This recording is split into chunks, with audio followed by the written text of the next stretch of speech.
Said, bahwa Nabi bersabda, "Sungguh, kalian benar-benar akan mengikuti kebiasaan orang-orang sebelum kalian sejengkal demi sejengkal dan sehasta demi sehasta, sehingga sekiranya mereka masuk ke dalam lubang biawak pun."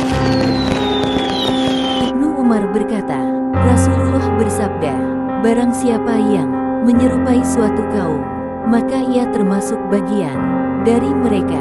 Hari Abu Dawud 4033.